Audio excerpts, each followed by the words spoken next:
I wanted to make this quick video explaining to you why the Bitcoin blockchain technology is so important for human civilization. Now, I'm making this video for non-technical people since I am a non-technical, non-developer, non-coder individual. So this is going to be really high level. I'm not going to be talking about technicalities and how the blockchain works. I'm just going to try to make this in the most simplistic way so you can understand what Satoshi Nakamoto did with Bitcoin and why is it so important, and why blockchain technology in general is one of the greatest human inventions of our era currently, okay? So let's rewind back about 9 years before Bitcoin came. So this is roughly 2007, 2006. Bitcoin came on the scene around the crash in 2008. So first of all, let's talk about digital currencies, since that's what everybody knows Bitcoin for. It's cryptocurrency, digital currency, etc. Before Satoshi Nakamoto, digital currency did not exist as it does exist today. They've tried many different iterations to create digital currencies in different formats, and they failed. And I explain to you why. Because blockchain technology in general is not a new technology. It's actually many different technologies stacked upon each other, and they work in a unique way together. Hence, they've created this new operational system known as the blockchain. So it's nothing brand new. It's just a different way of viewing technology and putting them in a different stack and utilizing them in a different protocol that made it what it is today. So when we're looking at previous cryptocurrencies or previous digital currencies, there's a big flaw. And I'm just gonna keep this really high level and simple for you to understand. Okay, so if I want to give my friend Paul $5 of digital currency back in the day, there was really nothing stopping me from copying and pasting this digital code online and giving to somebody else. So if that's Paul over here, right? What's stopping me then from giving this to, let's say, Mike? Nothing.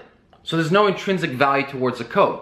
So if I gave you $5 of digital code or digital value of code, there's nothing stopping me from copying and pasting that digital value of code and giving it to Mike. Also, there's nothing stopping you from copying and pasting that code and giving to somebody else.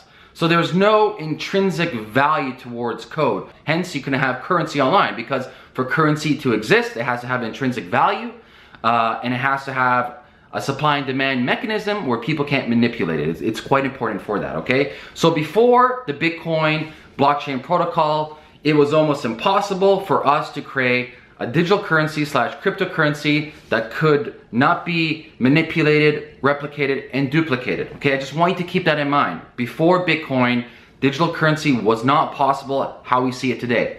So then Satoshi Nakamoto came around and created the Bitcoin blockchain protocol. And what he did is remarkable. This is what he did. He solved that problem. So the problem, as Vitalik Buterin states, blockchain solves a problem manipulation. So what Satoshi did was he was able to add intrinsic value to the code. So he did this in a couple of ways. So I'm not going to go into too technicalities about the blockchain, but I do want to show you how he was able to solve this issue. So remember now, Satoshi comes around in 2008 and he was able to solve the problem of duplication, replication, and manipulation. Now code has intrinsic value. If I gave that $5 of code, right? If I gave 5 BTC to my buddy Paul, I don't have the 5 BTC anymore. The whole network sees that Paul has the 5 BTC. And if Paul sends the 5 BTC to somebody, the whole network sees that Paul sends that 5 BTC to somebody. Code has intrinsic value. That's a remarkable invention, a remarkable way of creating cryptocurrency. Now, how this is done with the blockchain, I'm not going to talk about too much about nodes and mining, etc. I'm just going to go like really super high level.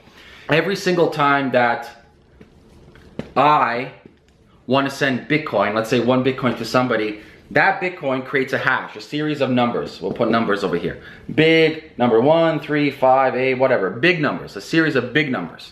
Now what everybody has to do is they have to take that number, they have to correspond it with their own personal record of the blockchain, the Bitcoin blockchain.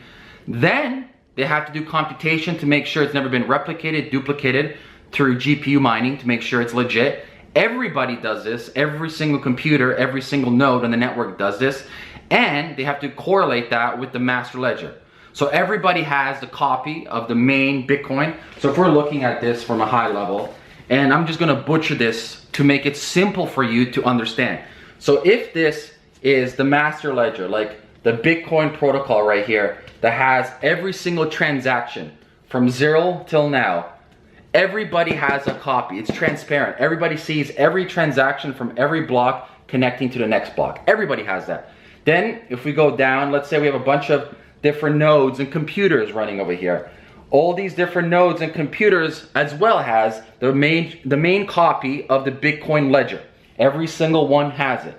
So if I am here and Paul is over there, if I send Paul some Bitcoin, my transaction creates a hash. It creates a unique ID. Let's call it ID. That ID has to go through the network, and each single node has to look at their personal copy to make sure this special ID has never been duplicated, replicated, manipulated before. So they got to check their personal network, personal records, as well as they got to check the master ledger. Every single person has to do this. And they do this with GPU, hence mining, etc., right? So they do this, and that's how they verify. And once they verify, meaning, oh, we checked it, it's legit, it joins the blockchain. Now it becomes a whole history of every single transaction from the inception of Bitcoin 8-9 years ago. So what Satoshi was able to do, he's able to do a couple of things. First of all, he solved the problem of double spend, copying, pasting code, and giving out to other people. Now code has intrinsic value, and that's amazing. That's remarkable technology. Number two, he created an open source platform. So Bitcoin is not closed, it's open source. It's a true means of communication from one person to the next. Anybody can go on the Bitcoin protocol, download the master ledger, and see from day 0 till now every single transaction, look at every single block, and look at the whole history of the economy of Bitcoin, and it doesn't matter who you are. That's remarkable. Number two, anybody can download a wallet, anybody can send Bitcoin, regardless of where you live, regardless of who you are, as long as you have an internet connection, you can participate in the Bitcoin protocol. So what Bitcoin does, or the blockchain in general, does two amazing things. A, it created value into code. So beyond currency, now you can add smart contracts such as Ethereum. You can add titles and deeds to that. Anything that's offline, you can implement now online into code to have intrinsic value that is not duplicated, manipulated, and replicated. That's really important.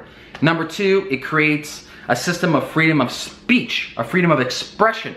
Because if I choose to do business with somebody overseas and certain banks stop you because of whatever legislations in your country, I now have a secondary option. I choose to use Bitcoin, Ethereum to do commerce with other people around the world. But this goes beyond just commerce. This goes into actually choosing what you want to do as an individual. Because with blockchain technology, you have digital identity. Like I mentioned earlier, you have digital deeds. You have all these offline things that can be implemented online. So that's kind of like a rough general overview of Bitcoin. I just want you to keep in mind, people ask what's so special about Bitcoin. It cannot be duplicated, replicated, manipulated. That's the beautiful thing about the blockchain. It's an open source protocol that puts intrinsic, tangible value into code. Just think about that for a moment. Intrinsic, tangible value into code. And that's wonderful, okay? So there you have it. That's like the super high level. I didn't explain exactly how the blockchain works. I know I butchered a bunch of things, but I wanted you to understand from kind of like a high level aspect how it works. So what I want you to do from here on out, if you don't already have a Bitcoin and Ethereum wallet, download one, okay? And if you don't have Bitcoin and Ethereum, there's a link below this video for the exchange that I use on occasion to buy. And like always, I'm giving out Bitcoin and Ethereum, but you gotta leave a comment below this video with a suggestion for the next video. As well, if you found value in this video, subscribe to this channel. I think there's a button here or somewhere there. Also share this video with your friends, and I'll see you tomorrow. Peace.